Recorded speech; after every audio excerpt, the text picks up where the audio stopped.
Kalau tidak diobati sudah pasti itu akan terhambat perkembangannya, kemudian kecerdasannya juga akan tertinggal. SHK ini free, yang penting melahirkannya di RSUD Dr. Soekarjo.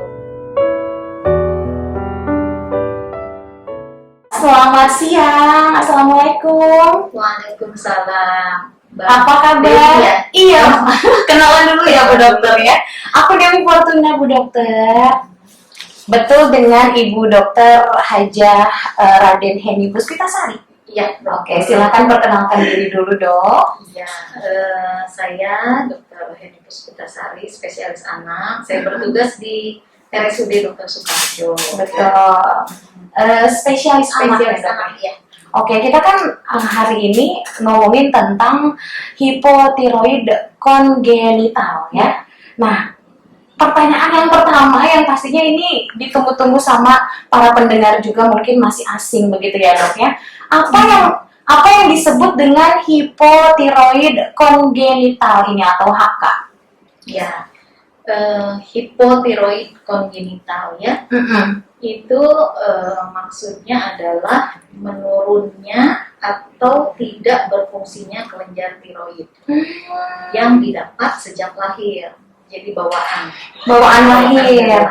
Oke. Jadi di sini kelenjar tiroidnya menurun ya, atau tidak berfungsi, atau misalnya tidak terbentuk ya, sehingga dia tidak bisa menghasilkan hormon. Kelenjar itu kan menghasilkan hormon ya. Oke. Kelenjar tiroid menghasilkan hormon tiroid. Jadi di sini hipotiroid itu jadi menurun atau tidak berfungsinya kelenjar tiroid sehingga tidak bisa memproduksi hormon tiroid. Ya. Oh begitu. Jadi kalau misalkan bayi normal itu menghasilkan hormon Dok? Normalnya setiap bayi baru lahir itu memiliki kelenjar tiroid. Oke. Ya, kebayang kalau kita tidak punya kelenjar tiroid, ya, hormon tiroid itu kan fungsinya banyak sekali. Dia bisa ke tulang, ke kulit, ya, ke tulang untuk pertumbuhan tulang, ke kulit juga, ke sel saraf otak, ya, untuk perkembangan otak, untuk kecerdasan, intelijensi, ke otot. Nah itu semuanya berpengaruh dan sangat penting sekali. Jadi kalau kita tidak punya hormon tiroid, nah ini serem sekali nanti penampilannya menjadi tidak normal ya. Oke begitu ya Dok. Terus bagaimana tanda dan gejala dari hipotiroid kongenital ini Dok? Nah, atau kita sebut HK ya Dok ya? Ya. Ini gejalanya itu karena dia didapat sejak lahir, ya, tapi gejala yang muncul itu tidak otomatis muncul saat dia lahir. Gitu. Jadi gimana nih Dok gejalanya? Saat lahir itu sama seperti bayi normal. Oke. Jadi sama seperti bayi normal. Terus kita bisa membedakan bayi tersebut. Nah, membedakannya itu gimana? Darah. Oke. Nah, gejalanya itu baru terlihat setelah dia di atas usia 4 minggu, 8 minggu, ya 1 bulan, di atas 1 bulan, 2 bulan, 3 bulan, bahkan ada yang enggak, orang tuanya kurang mengerti, ini kok anak saya telat ya perkembangannya. Oh begitu ya. Baru sadar tuh setelah anaknya telat perkembangannya. Tapi ada yang hipotiroidnya berat, misalkan ya anaknya ada gangguan tidak bisa minum, sulit menghisap, ya. Jadi itu juga ciri-cirinya Dok. Juga ciri-cirinya. Jadi gejalanya itu baru muncul setelah di atas usia 4 minggu. Oke, kalau misalkan dalam kandungan nih Dok nih, untuk hipotiroid ini bisa diakses nggak Dok? Oh udah kelihatan nih dari nggak bisa. Jadi setelah dia lahir atau setelah 4 minggu? Ya, setelah dia lahir nanti kita screening. Oh, nah ini nih yang kan kita bahas ya. Makanya penting sekali ya. Jadi gejalanya itu munculnya itu setelah 4 minggu. Ya, di situ anaknya awalnya kalau gejala awal tuh mungkin tampak kuning ya, kuningnya lama gitu. Oh begitu sampai Dok. dari 2 minggu. Kemudian kesulitan minum. Kesulitan makan juga nggak Dok? Iya, kesulitan makan atau minum. Jadi berat badannya susah naik ya. Kemudian perutnya cembung, embun, buncit. Ya, jadi seperti apa ya namanya? ada bagian yang menonjol ya. Kalau orang Sunda tuh bilangnya apa? Dosol. Dosol. Lebih dari dosol ya hernia Kayak gizi buruk nggak dok? Apa beda? Ya, penampakannya mirip seperti itu. Ya. Karena memang diadakan screening tuh untuk tahu ya dok ya.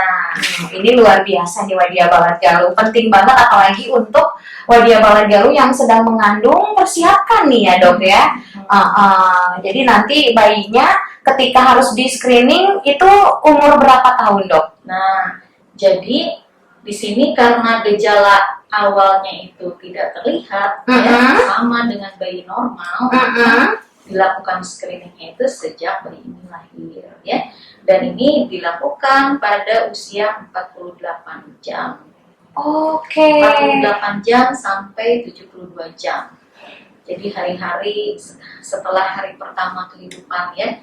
Kalau 24 jam pertama itu tidak kita lakukan. Oh begitu. Kenapa dok? Karena di situ masih ada aliran darah ibu yang masih mengalir. Iya.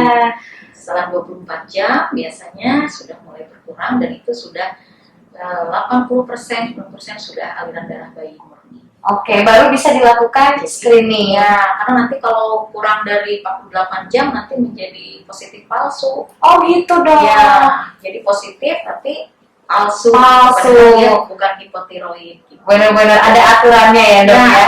Syarat dan ketentuan. Ya.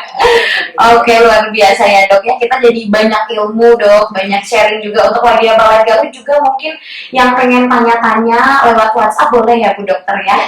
Di 08112 444 895. Terus Ibu Dokter, apa saja sih faktor-faktor yang bisa menyebabkan hipotiroid kongenital tersebut nih? Faktor-faktornya apa saja? Ya, sebenarnya sih faktor penyebabnya itu kita tidak tahu ya, karena itu kan kongenital. Kongenital itu artinya didapat sejak lahir. Jadi bisa jadi itu kelenjar tiroidnya tidak terbentuk. Oh, tidak terbentuk saat dalam kandungan apa? Tidak ada. Oh, dari sejak bayi itu, janin itu berkembang.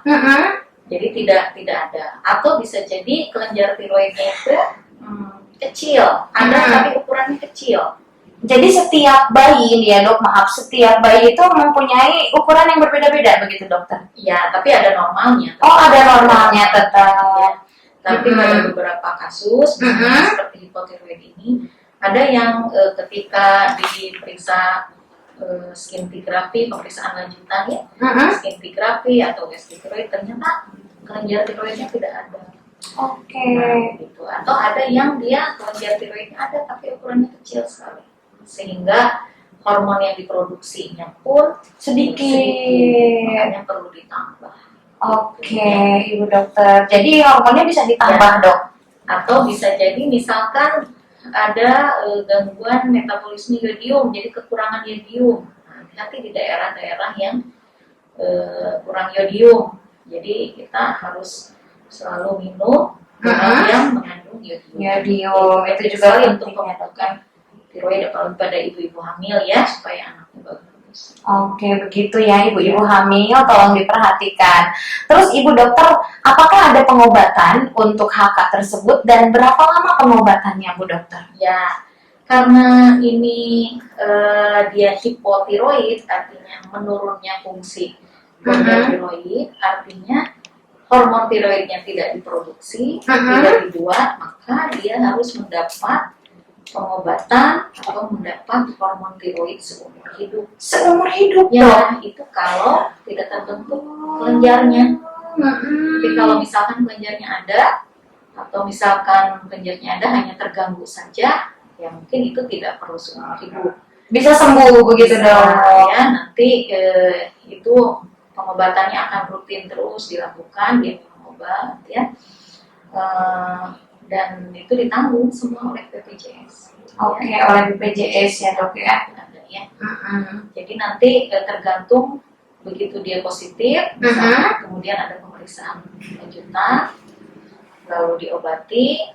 Nanti kalau diobati, kalau bagus ya, kalau dia tidak ada kelenjar tiroidnya, otomatis diobatinya seumur hidup. Seumur hidup. Luar biasa ya dok. Ternyata bayi yang baru lahir pun berbeda ya dok ya kondisinya. Ya, Seperti itu. Setelah kita mengetahui apa itu hipotiroid kongenital ya dok ya, pastinya kita juga pengen tahu nih apa yang kita bahas, apa maksud dari screening hipotiroid kongenital ini, atau kita sebut SHK ya dok ya, biar kita singkat aja SHK. Terus untuk apa dilakukan screening tersebut dok? Ya, jadi sekarang itu lagi ini ya, lagi membumi, lagi tenar screening bayi baru lahir. Iya benar. Jadi setiap bayi baru lahir itu harus di screening, dan itu sebenarnya banyak poin-poin yang harus di screeningnya. Apa aja tuh dok? Ya, banyak banget. Misalnya pendengarannya, begitu ya. Iya. Kemudian ada kelainan-kelainan hormon yang lain. Benar-benar Ya. harus dipastikan kita sebagai orang tua ya dok ya. Tapi kelainan yang hormon yang lain itu memang agak sulit untuk diobati. Nah, yang paling mudah untuk diobati dan sangat berdampak apabila diobati dia menjadi bagus itu adalah hipotiroid. Hipotiroid. Ya, kalau kelainan endokrin, kelainan hormon yang lain itu pengobatannya masih sangat sulit. Tapi kalau yang hipotiroid ini sangat mudah sekali. Obatnya murah, ya, ditanggung oleh BPJS, ya. Dan apabila diobati dengan cepat, dia akan mempunyai dampak yang baik sekali. Ya, terlihat nanti perbedaannya apabila bayi ini diobati. Oke, bila ada bayi yang baru saja lahir nih dokter, terus tidak dilakukan screening, ini seperti apa nih tanggapan dokter? Nah, jadi kita kan tadi screening ya, screening itu tujuannya adalah untuk mendeteksi secara dini, ya. Kita untuk membedakan anak-anak yang berkelainan dari anak-anak yang normal. Ya, kita lihat ini ada anak yang normal, kan belum terlihat nih anak yang tidak normalnya. Karena sama saja ya. Iya, tidak ada gejala itu. Lalu kita lakukan screening, dari situlah kita mengetahui bahwa oh anak ini menderita atau bayi ini menderita hipotiroid kongenital. Nah, kalau secara dini dia sudah didiagnosis hipotiroid lalu diobati atau diintervensi dengan cepat lebih awal, misalnya umur 2 minggu sudah dapat pengobatan, maka dalam penelitian dikatakan itu hampir nanti 90% lebih anaknya akan menjadi anak yang normal. IQ-nya akan menjadi normal. Tetapi apabila diobatinya terlambat, di atas 3 bulan, di atas 2 bulan, itu nanti kita tidak bisa berbuat banyak untuk perkembangan kecerdasannya. Mungkin secara fisik dia berubah, tetapi secara perkembangan intelijensi, kecerdasan, IQ-nya itu tetap akan menjadi anak yang menjadi terbelakang ya. IQ-nya itu di bawah normal. Jadi di sini dalam artian kita sebagai orang tua harus cepat tanggap dan mau nggak mau harus wajib melakukan SHK ya dokter ya. Hipotiroid. Betul. Jadi dalam arti lain ketika kita tidak melakukan screening tersebut, wah sangat tidak dianjurkan ya dokter ya. Iya, itu sangat merugikan. Apabila anaknya terlambat, tadi kan saya katakan perkembangan kecerdasannya itu akan menjadi lambat anaknya, mungkin sekolahnya tidak di sekolah normal.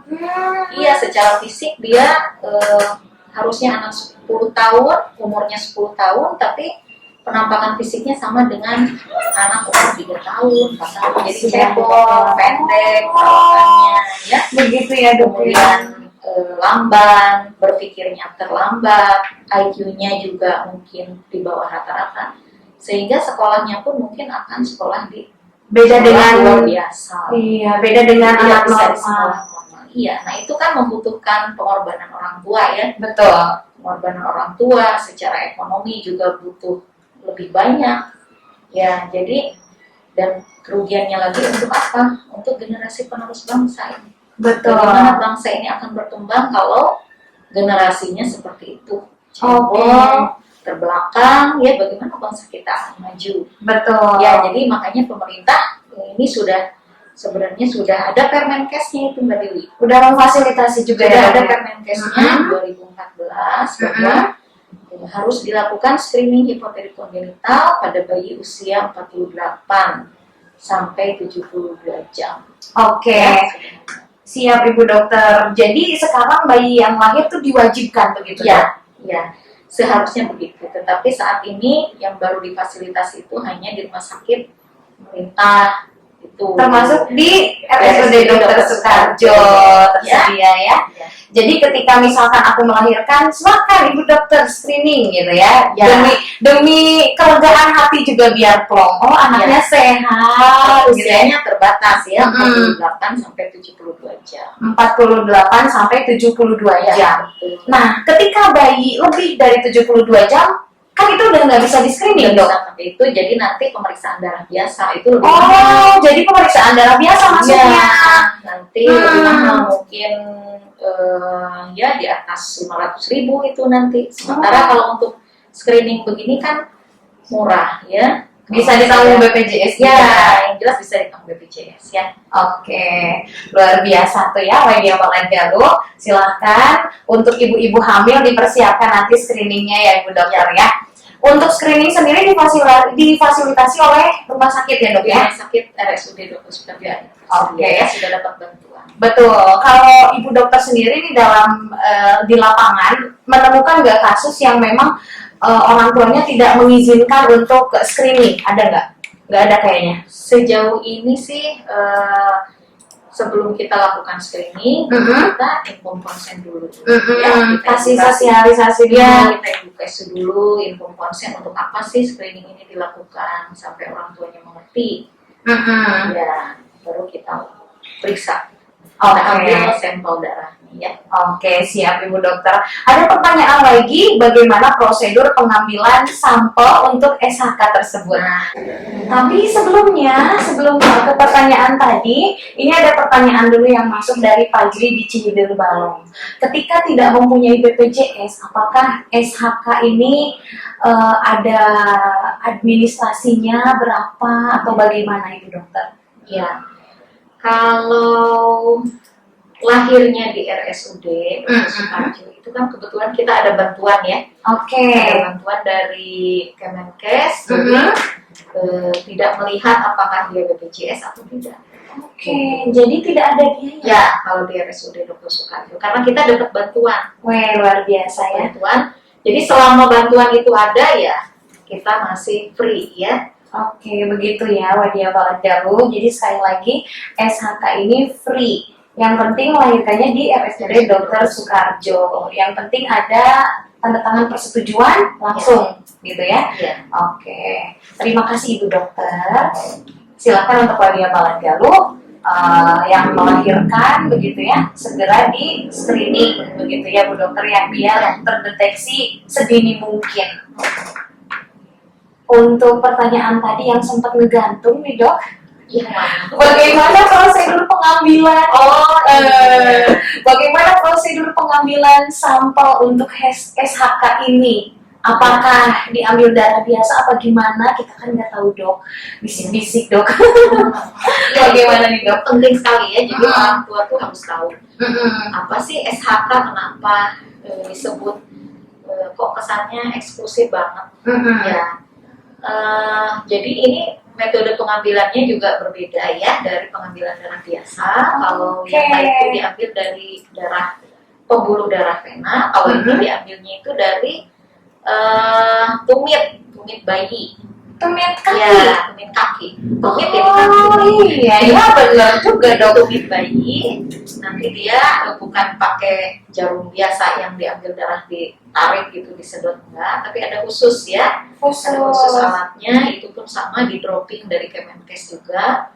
Kemudian nanti ditusukkan ke bayi, lalu darahnya keluar, darah itu nanti akan diteteskan di kertas saring sampai membentuk cetakan bulatan. Di situ udah ada cetakannya bulat-bulat gitu. Jadi harus terbentuk sampai bulat banget gitu ya.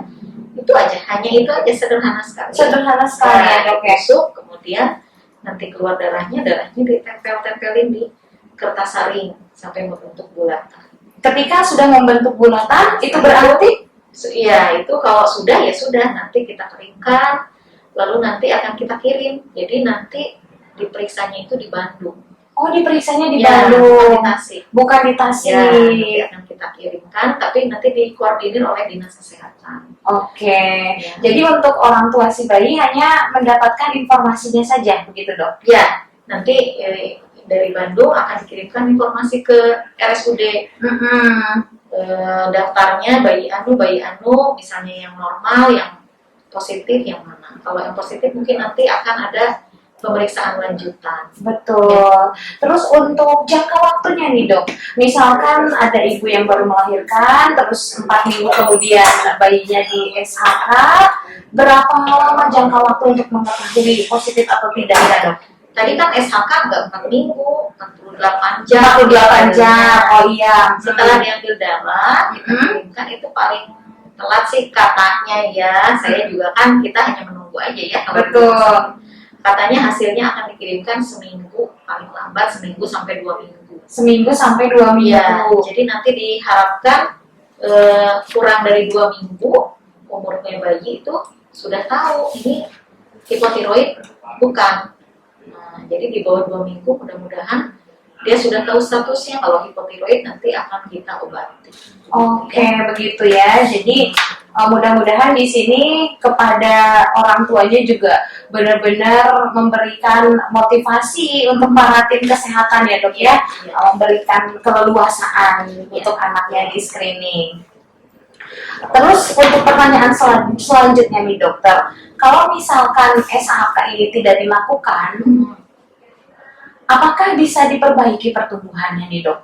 Atau memang sama sekali tidak bisa diperbaiki pertumbuhannya? Ya, kita lihat ya, anak itu kan harus tumbuh ya, harus berkembang. Nah, ketika tidak ada hormon tiroid, sementara hormon tiroid itu sangat diperlukan untuk pertumbuhan, maka pertumbuhannya pun akan terhambat. Oh, jadi udah bisa memvonis ya dok? Iya, apabila tidak diobati, ya, kalau tidak diobati sudah pasti itu akan terhambat perkembangannya, kemudian kecerdasannya juga akan tertinggal, ya, IQ-nya di bawah normal. Nah, tapi kalau dia diobati, nanti ada lagi penelitian kalau diobatinya lebih dari 3 bulan, lebih dari 1 bulan, itu tetap mungkin akan memperbaiki pertumbuhan fisik. Ya, fisiknya mungkin akan normal, tetapi kecerdasannya tidak akan normal. Seperti tetap masih di bawah rata-rata yang normal. Tapi kalau diobatinnya di bawah 1 bulan, maka hampir bisa dikatakan bahwa pertumbuhan fisiknya nanti akan tumbuh seperti anak normal. Kemudian kecerdasannya juga akan berkembang, atau IQ-nya bisa dikatakan akan menjadi normal. Jadi penting sekali ini golden period ini ya. Jadi ada golden periodnya ya. Golden period itu apa nih dok? Ya, periode emas ya, periode emas untuk mengobati SHK ini. Ya, mengobati hipotiroid kongenital. Semakin cepat dia diobati, maka efeknya atau dampaknya akan semakin baik. Begitu ya Ibu Dokter. Terus untuk Ibu Dokter sendiri, sosialisasi sampai saat ini apa yang dilakukan dok? Apakah sudah sosialisasi langsung ke masyarakat, apa hanya lewat radio? Ya. Atau nanti akan diadakan sosialisasi selanjutnya seperti apa? Ya, kita di rumah sakit umum kita sudah sosialisasi secara internal ya, karena tidak semua orang juga mengetahui ya, termasuk tenaga kesehatan yang lain ya. Jadi kita sosialisasi baru internal, kedua itu baru di sini oleh radio. Mudah-mudahan nanti akan terus dilakukan sosialisasi ini sampai ya Tasik terbebas dari hipotiroid ya. Betul. Jadi untuk informasi hipotiroid kongenital ini mudah-mudahan untuk para Wadiabala-Gawi juga yang mungkin aktif di Posyandu ya, atau mungkin aktif di dunia kesehatan, kader-kader gitu ya Bu Dokter. Jadi kita memang bisa menyampaikan kesehatan ya bersama-sama ya. Jadi kalau misalkan ada beberapa yang tidak mendengarkan radio, bisa disampaikan lagi begitu ya dok ya, disebarluaskan di masyarakat bahwasanya SHK ini bisa dilakukan di RSUD Dr. Soekardi itu secara gratis begitu Wadiabala-Gawi, karena sudah bekerja sama dengan Kementerian Kesehatan juga. Itu bantuan ya. Untuk SHK ini nih, untuk Ibu Dokter di mana sebaiknya SHK dilakukan dan jadi tanggungan siapa tadi udah dijelaskan ya, menjadi tanggungan pemerintah begitu ya. Kalau misalkan ada balita yang ingin di SHK itu dok, apakah diambilnya dari tumit seperti bayi atau beda lagi dok? Prosedurnya seperti apa? Ya, jadi nanti kalau sudah SHK ya kita screening, namanya screening itu berarti kan bayi baru lahir ya. Yang 48 jam itu. Ya. Dan ternyata itu positif, nanti akan ada pemeriksaan lanjutan. Begitu. Pemeriksaan lanjutan itu untuk mengetahui kadar hormon tiroid yang sebenarnya di dalam darah. Jadi nanti diambil darahnya lagi. Oke. Ya, nah kalau itu baru tidak menjadi program lagi. Ya, udah beda itu ya, beda statusnya nanti apakah dia BPJS atau bukan. Ya, tapi biasanya sih kalau sudah positif kita langsung ada bantuan sih kalau itu ya, insya Allah ya, dan pengobatannya juga semuanya ditanggung nanti. Kalau di BPJS ya berarti ada di BPJS. Kalau bukan BPJS ya berarti nanti akan membayar. Betul, ya. Betul seperti itu ya dokter ya. Untuk hipotiroid kongenital ini nih dokter, sebagai ibu dokter nih di lapangan, kira-kira untuk Tasikmalaya tinggi atau rendah apa seperti apa nih dokter? Ya, untuk kelahiran sebenarnya seperti sih kalau yang saya temuin ya, kita tuh tidak termasuk yang tinggi. Alhamdulillah. Ya, tetapi itu kan tidak semua diperiksakan. Oh, begitu. Iya, kita kan belum pernah melakukan screening. Iya, betul. Semuanya, ya.